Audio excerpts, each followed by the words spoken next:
हमारा विषय है कक्षा 7वीं हिंदी वसंत भाग 2 पाठ नंबर 7।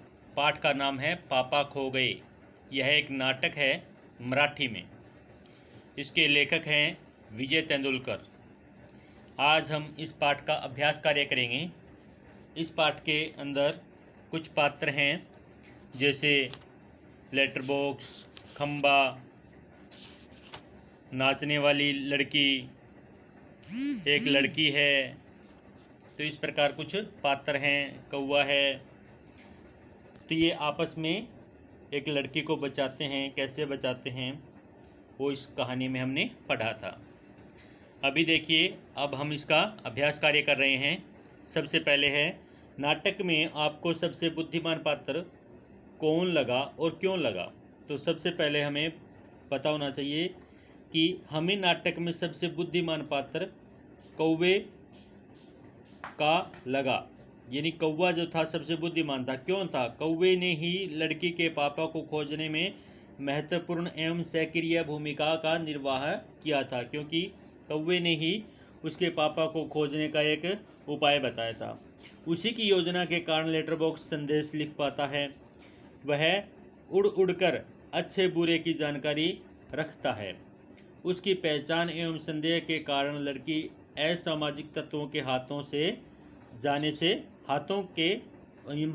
में जाने से बच जाती है।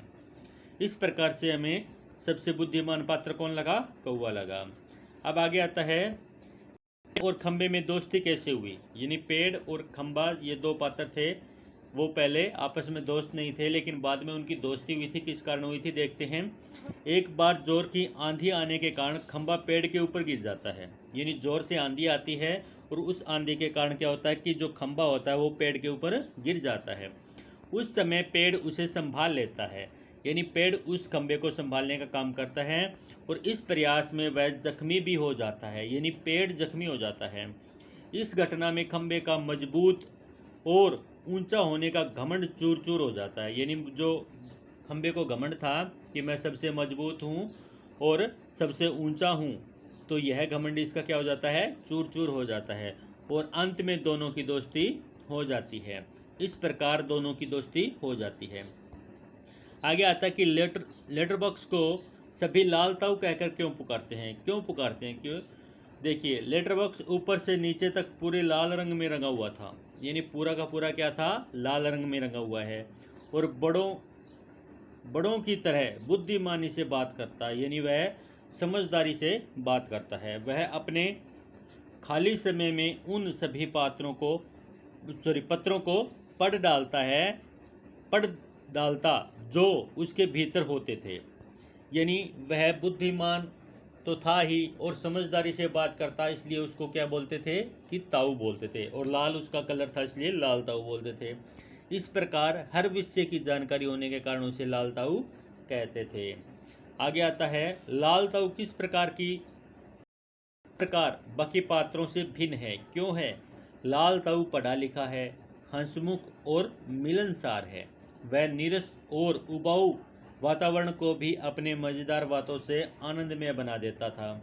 लाल ताऊ अपने अंदर पड़े पत्रों को बोरियत मिटाने के लिए पढ़ लेता था। यानी बोर ना हो इसलिए वह क्या करता था? पत्र पढ़ता था। वह किसी से डरता नहीं था। समाज की चिंताएं भी उसे सताती रहती थी।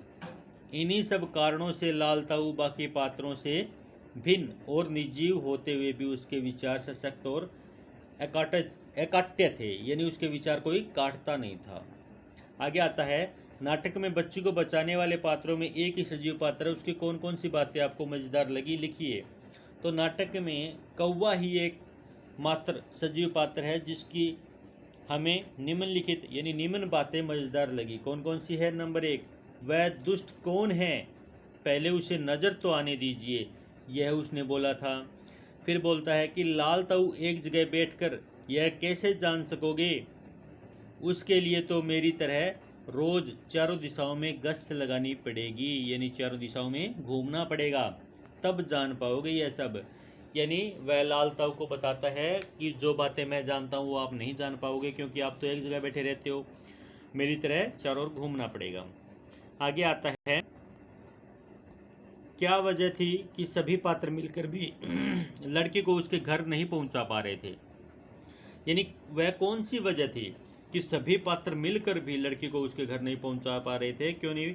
क्योंकि लड़की बहुत ही छोटी और नादान होने के कारण उन्हें अपने घर का पता बता नहीं पा रही थी। यानी जो उसके घर का जो पता था वह नहीं बता पा रही थी, और यहाँ तक कि वह अपने पापा का नाम भी नहीं बता पा रही थी। इसी कारण सभी पात्र मिलकर भी लड़की को उसके घर नहीं पहुंचा पा रहे थे। अब आगे आता है प्रश्न नंबर 7। मराठी ने अनुदित इस नाटक का मराठी से अनुदित, यानी मराठी से यह अनुदित किया गया है, लिया गया है, यानी मराठी भाषा से। तो इस नाटक का शीर्षक पापा खो गए क्यों रखा गया होगा? अगर आपके मन में कोई दूसरा शीर्षक हो तो सुझाइए, यानी बताइए, और साथ में कारण भी बताइए कि इस कारण से इस नाटक का हम यह नाम रख सकते हैं। तो लड़की को अपने पापा का नाम पता कुछ भी मालूम नहीं था। कहानी के सभी पात्र मिलकर उसके पापा को खोजने की योजना बनाते हैं। इसी कारण इस नाटक का नाम पापा खो गए रखा गया होगा। इसका अन्य शीर्षक लापता बच्ची भी रखा जा सकता है, क्योंकि इस नाटक में पूरे समय इसी बच्ची के घर का पता लगाने का प्रयास किया जा रहा है या किया जाता है। इस कारण हम इसका शीर्षक लापता बच्ची भी रख सकते हैं। आगे प्रश्न नंबर 8 है, क्या आप बच्ची के पापा को खोजने का नाटक से अलग कोई और तरीका बता सकते हैं? यानी नाटक में जो उपाय बताया गया है उसके अलावा भी कोई ऐसा उपाय हो जो बच्चे के पापा को खोजने में मदद करे। तो हम बच्ची को उसके घर पहुंचाने के लिए पुलिस, समाचार पत्र, पोस्टर, टीवी, मीडिया की भी सहायता ले सकते हैं। अब आगे आता है भाषा की बात। देखिए, आपने देखा होगा कि नाटक के बीच में कुछ निर्देश दिए गए हैं। ऐसे निर्देशों से नाटक के दृश्य स्पष्ट होते हैं, जिन्हें नाटक खेलते हुए मंच पर दिखाया जाता है। जैसे सड़क, रात का समय, यानी सड़क और रात का समय है, दूर कहीं कुत्तों के दूर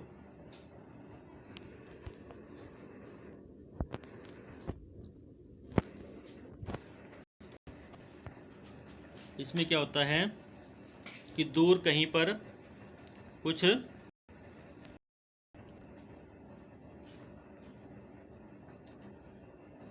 ऐसे निर्देशों से